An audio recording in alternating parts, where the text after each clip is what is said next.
The name of our presentation is Competing for Community, the Marketing of Bookstores.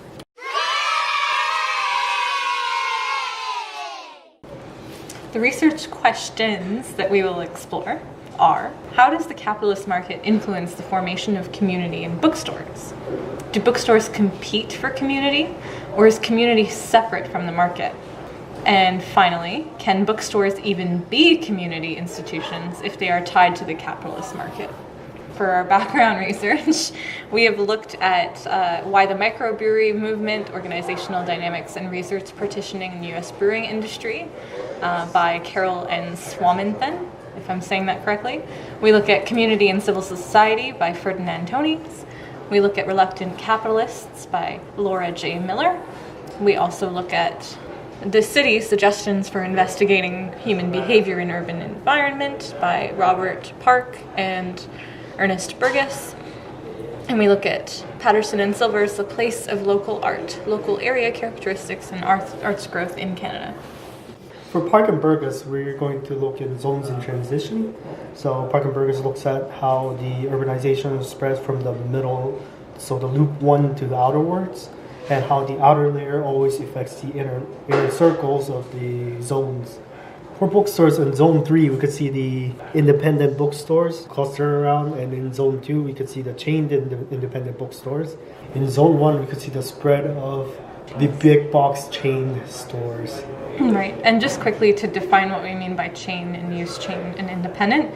Independent stores are those that cater to a very niche market, such as Glad Days. They cater to LGBTQ plus consumers. And then when we talk about used chain stores, we're talking about like Book City, BMV. Any used bookstore that it has more than one location, we call used chain stores. And finally, any chain stores are typically Chapters, Kohl's, and Indigo, which are all enveloped under one corporate entity. So now we're moving on to the theories that Patterson and Silver present in their work. Under the arts growth section, they talk about critical mass and urban density. A critical mass is when arts growth occurs in already pre-established arts districts, and urban density suggests that arts growth will occur in urbanized places. And we also discuss the urban agglomeration theory that suggests that co-locating is advantageous to corporations. So in other words, a bookstore will want to locate where other bookstores are because there is an established district for selling books there. Institutional isomorphism is just that institutions like to model themselves after other pre-established institutions, so they start to look very similar in this regard. For Ferdinand Tonis, he looks at the definition of community and society. So for community, he would describe a social coexistence that is familiar, comfortable, and exclusive. It is an organic and natural state whereby a complete unity of human wills is maintained. For society as purely mechanism construction, Tonis would argue that it allows people to live peacefully alongside one another, but without being essentially united. And finally, or not finally, there's one more, sorry, Laura J. Miller argues that independent bookstores are called pillars of their community that are devoted to selling books for their own sake rather than as a means to acquire monetary reward. She also notes that if chain stores were not present, books would not be as available to the public as they are. So lastly, we look at Carol and Swaminathan. So generalist organizations and heterogeneity is the argument that this comes from the microbrewery movement article. General organizations will cater to heterogeneous tastes, so there's always a diverse repertoire of products that are sold for diverse populations, whereas specialist organizations cater to homogenous interests, a niche market, if you want to call it that, where there is a single value that all the people that gather there have, and that's what specialist organizations will cater to. So for our research design, we spatially mapped out 81 bookstores in different districts across Toronto, separating them from independent, from chain, and used chain stores. And then we randomly selected 5 bookstores with web content analysis and Yelp review analysis. And then we created and calculated the commercial index based upon the equation that we came up with. We'll get into that later. So our findings, just a few of them. Independents cluster in the center of the city, chains in suburbs and away from independents. Used chains are more spread out spatially than independents, but they're not located in suburbs. So used chains have a higher commercial index than independents do, but chains have the highest commercial index, chains like Chapters. Independents cater to homogenous tastes and chains to heterogeneous ones.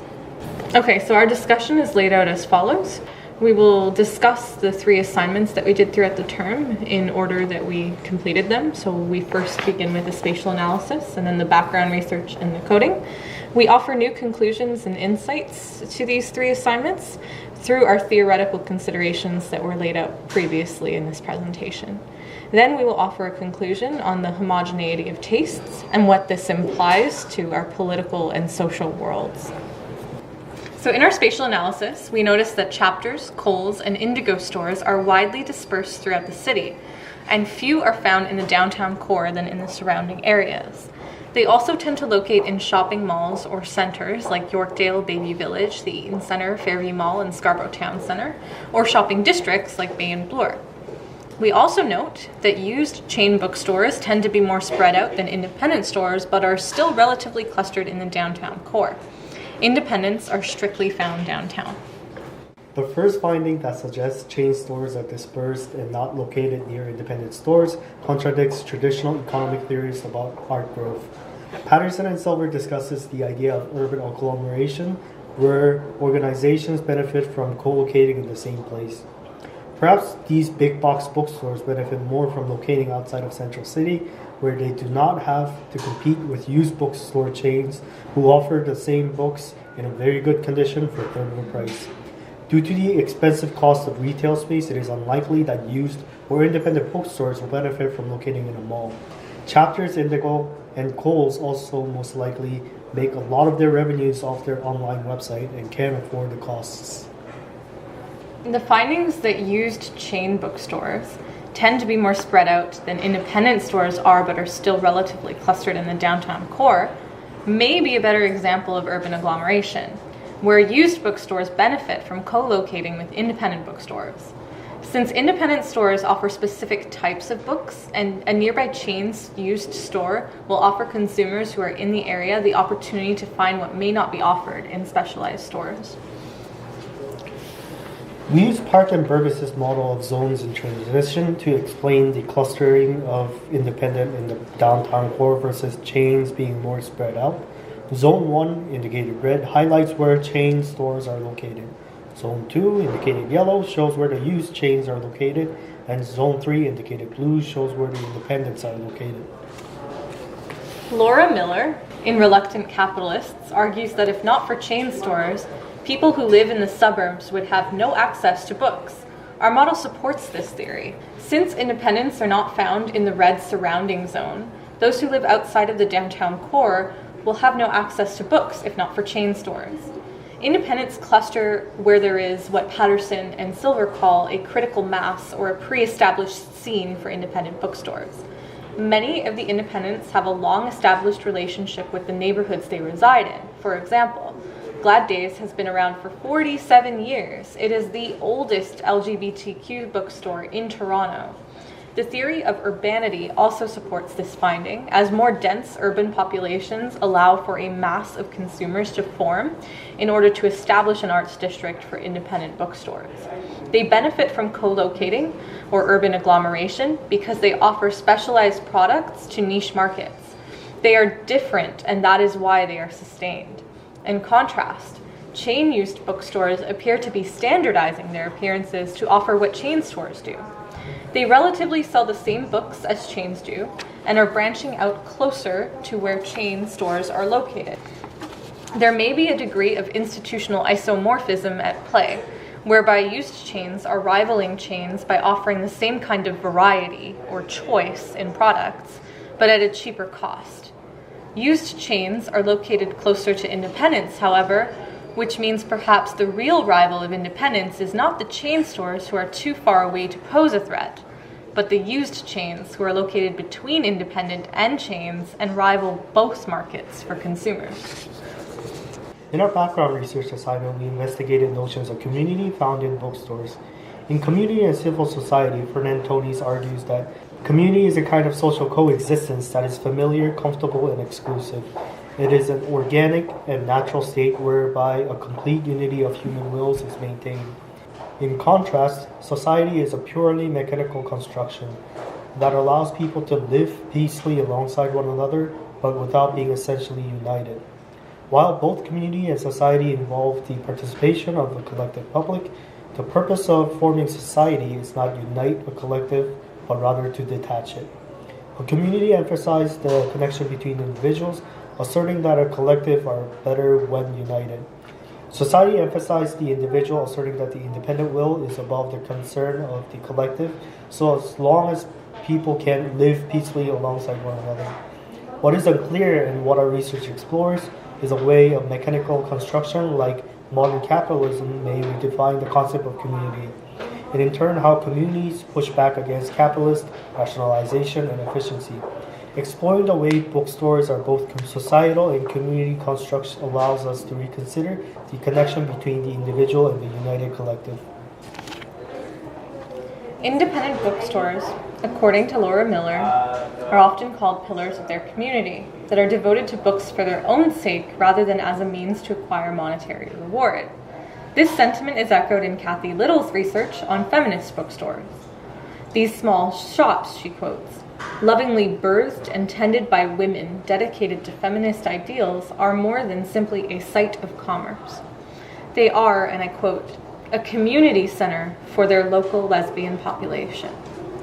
Little acknowledges that they are sites of commerce, but offers consumers more than just products. They offer community. But are they not commercial sites seeking monetary reward? If not for profit, then at least for sustainability in a competitive capitalist marketplace? Glad Day, Toronto's oldest LGBTQ+ bookstore, is often considered as a pillar for the LGBTQ+ community. In a news article, it is described as vibrant, inclusive, and a community center thanks to a crowdfunding campaign they recently grew with a brand online. Consumers and local residents clearly view the bookstore as an important institution in the community, and this online presence allows them to compete with larger chains who profit most from their online stores. Glad Day also offers titles that one cannot find at their local chapters or online. Our transgender content has the highest rate of sales because you can't find those books anywhere else. This is an indicator that larger chain stores focus on selling books that they can easily market to a larger audience, and not books that are important to smaller niches. This also indicates that economic success of the independent bookstore relies on providing what larger chains cannot by defying the principles of capitalist rationality that pursue marketing strategies catered to masses. Instead, independents rely on the targeted audiences. In other words, as they pursue more capitalist rationality and cater to consumerist demand by selling books online, they are able to sustain themselves in the marketplace. While doing so, however, they offer a space for a specific group of people to feel Tony's ideals of community, exclusion, and safety. From this research, we conclude that bookstores are capitalist entities whether or not they are independent or chain. If a bookstore offers a sense of community, it must be understood that this community is always involved in a market driven by profit. Books, as intrinsically valuable as they appear in their own rights, are institutionalized by bookstores as commodities that sell community to consumers. In our coding analysis, we sought to further explore Tony's conceptions of community and society. We investigated how retailers use web pages to describe their bookstores as either sites of commerce or pillars of their community. We also analyzed how consumers perceive these institutions as either community or society construct in Tony's definition of the term through Yelp reviews. Out of random samples of 5 bookstores, we searched through entire web pages to find keywords and phrases that describe either Tony's conception of society or community. The mechanical construction that Tony's define as society we interpret as commercialism or treating books as objects of profit. In contrast, the words that describe stores as pillars of community, treating books as having intrinsic value as objects that bring people together, we interpret as Tony's conception of community. The higher the occurrence of words that appeal to an individual consumer's purchase power, the higher the commercialist rating. The higher the occurrence of the words, phrases that appeal to the interest of the community, the lower the commercial rating. We looked for the occurrence of words and phrases like sale or promotion versus community or connecting people together. Any indicator word or phrase of commercialism was counted as 1 point. Similarly, any word that resembled a community dynamic was counted as 1 point. We added up the totals and recorded the results. We then subtracted the total number of community references from the total number of commercial references to indicate the level of commercialism. We defined this number as the commercial index. Unsurprisingly, independents had a lower commercial index rating than chains do. What is somewhat surprising, however, is while chain stores target themselves as commercial entities by focusing greatly on the savings they offer to consumers, their consumers do not find themselves as consumeristic as they model themselves to be. For example, according to Yelp reviews, chapters had commercial index of 2 compared to the webpage content analysis they gathered commercial index of 69. We also found that just because people are gathered together in a bookstore does not necessarily mean that they are interacting with one another. One Yelp reviewer describes her love for the Bayview Village chapters as a great spot with lots of space, tables, and chairs, making it appear as though it stimulates a space conducive to gathering and interacting with others, but she only goes there to read.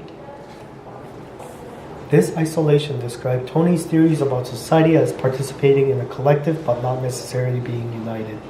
This also described Carol and Swaminathan's idea about generalist organizations targeting heterogeneous segments. Since individuals have more choice at chain bookstores, the people who gather there are less likely to be homogeneous groups with similar interests and more likely to be diverse. Perhaps discussion or interaction with people contained in this space became more difficult when interests are not homogeneous. A group of homogeneous individuals is indicative of community in Tony's theories. They form inclusive bonds that are mutually tied through a specialist organization that caters to this individual tastes. To conclude, we now revisit our research questions. So we asked, how does the capitalist market influence the formation of community in bookstores?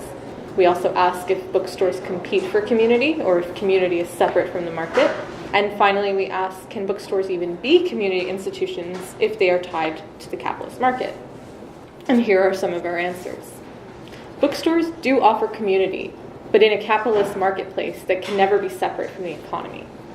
Since bookstores are never separate from the economy, these institutions provide a faux sense of community that is based on economic relationships between consumers. People congregate in these places not based on an organic social bond, to use Tony's conception of community. Instead, people gather together because they want to purchase products that appeal to their sense of identity and form relationships with others based on their homogeneous tastes. Independent bookstores create a better community, if it can be called that, because they appeal to these homogeneous interests. But it is reductive to say that this community ideal is separate from the economy. So for further research, we ask, why do we form communities based on homogeneous interests to begin with? Why must community formation be tied to exclusivity and seclusion? Is it dangerous when our tastes are perhaps backward or ideologically misinterpreted, but solidified by a community who thinks and acts as we do? Perhaps it is safer and indeed more democratic to form a community based on a diverse repertoire of tastes. We must not shelter ourselves in our social worlds and refrain from experiencing the worlds of others. We need diversity and heterogeneity to keep our political views in check. We wonder if bookstores have ideological underpinnings. For further research, we would interview consumers at independent bookstores to ask about their potential views in order to gather information about politics and homogeneity formed in these community institutions. So in other words, we wonder if community is another word for political homogeneity. And that concludes our presentation. Thank you for listening. My name is Chan Park. And I'm Christina Hutchinson.